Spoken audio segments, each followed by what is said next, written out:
Hi there, keen traders. It has been an interesting day of trading. We had a lot of volatility. Please forgive the volume, but I seem to have misplaced my headphones. I must have left them. I'm working from home today in the office last night.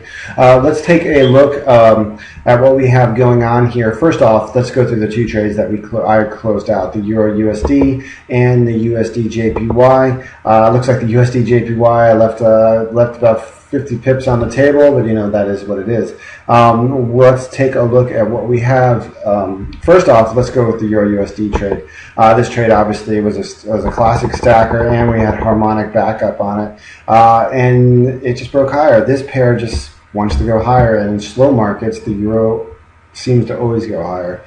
You would just need a little bit of momentum for a break. Now, once again, as long as the pair is above this 136.20, it does favor a continued push higher. But we'll have to stay sidelined, obviously, with non-farm payroll tomorrow. But if we have a decent non-farm payroll number, we could jump into this trade looking for a push higher.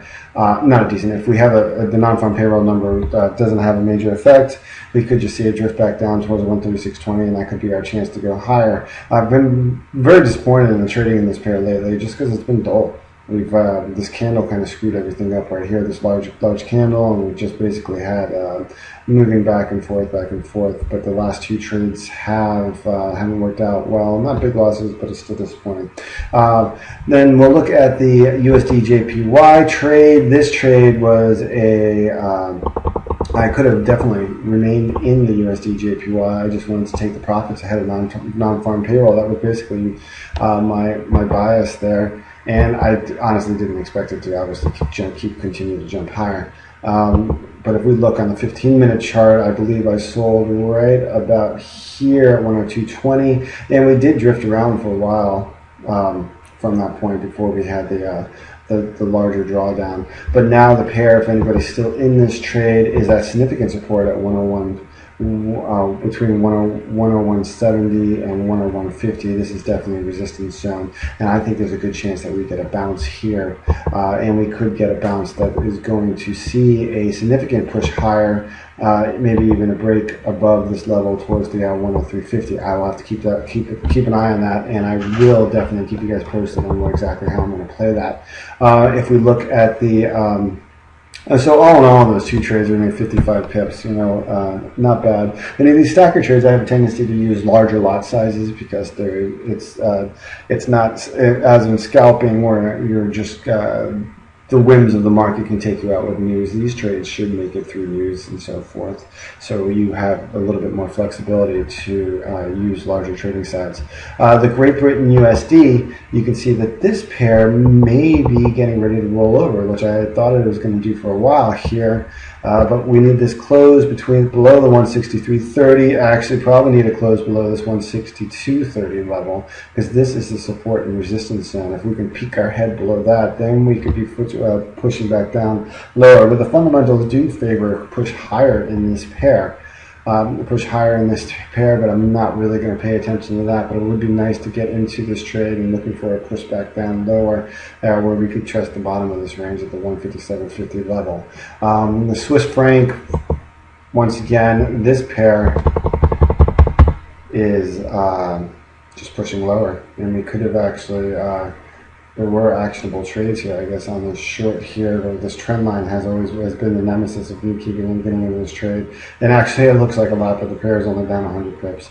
What we can look for here, though, is we will look for a bounce of this trend line, particularly to look for a bounce around the 89.40, 89.50 level, because we have some harmonic setups there that would look for a nice push up. If we look at this move down or up here, it would be about the 0.786 Fibonacci ratio right about there. That would give us a nice resistance zone for a push up higher.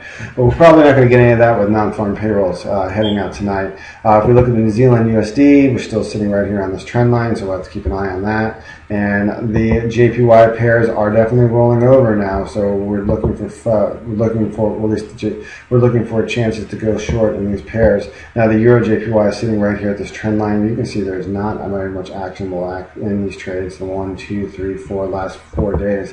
Great Britain odd, pushed back higher, and the Great Britain and Zealand just kind of consolidating in this very narrow range between 198, well, let's just say 199 and 270. So what we're gonna, if we look at the, actually, I know I told you guys I wasn't taking any fib trades last night, and I did not take any fib trades like that, but let's just see what we had anyways, just to give us an idea. In the Aussie New Zealand, you can see that just a bunch of clusterfuck. That's why you don't take these trades at these time periods. You can see it's whipsaw action, would have been killed on that. Great Britain odd, on the other hand, let's see, right now, right here, the pair is down lower. Let's see if it's touching the fib level right here. Has gone down and is testing the 0.764 fib. This is actually almost a decent setup if you want to get long here, looking for a pushback down higher and just put your stops below this low here around 179.26. Well, I guess if we caught it down here, then it's not worth it right now. And just look for a pushback up to the top of the range. But as you can see in this particular trade, we broke right through. It wasn't good. There was too much volatility. And in the yen pairs, though, it would have worked out okay because we can see that we had a nice pullback in the Great Britain JPY right to the 50 fib. Let's pull that up. We had a nice pullback right to the 50 fib. And you can see then we had a reversal at that point where the pair did go down all the way and meet their targets at 167.58 to 166.67. That was actually a really nice move. Didn't want to trade ahead of the data though, and we would have got torn up in the other pair. So I mean, it's just in hindsight kind of thing. And the EURJPY, there's obviously not much going on there. So heading into tonight, also, I'm not going to have any fib trades with non-farm payroll, and we'll be looking to scale into positions tomorrow.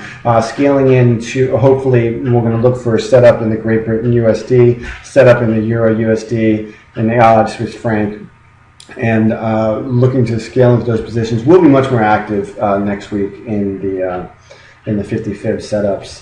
And 50 fib setups, but this week has just been, when you have these data things, it's very difficult to trade beforehand because you don't want to be stuck in the trade through the data, where, like for example, that Great Britain JPY trade worked out very well, but that was just basically because nothing came out from the BOE, which nobody was really expecting anything, but we did have the statement beforehand, and if we had, this thing could have gone any which way or direction. But like the EURUSD, it's always amazing to me that so many people try to trade through a press conference. How do you know how to trade through a press conference when everything they say can alter everything right at the end? There's really no way, and look at that. I bet that is a nice tag of the 0.68, bam, like clockwork, and shot back higher. So won't have any fib pullbacks, and definitely we'll be putting out quite a bit of harmonic trades next week too, so we can be taking a look at those more so on the short term using like the 31 hour, maybe 4 hour, maybe 15-minute charts. So we'll be doing that, kicking up on Monday. Tomorrow I am actually going to Daytona 500 to race. My buddy has a race car, and they're doing a trial race run where they rent the track out for a day, and it's like a race enthusiast club. And he has offered to let me go and sit in the passenger seat of his car, so I'm definitely going to do that. I have to be there at 7:30 in the morning, and that's 3 hours away.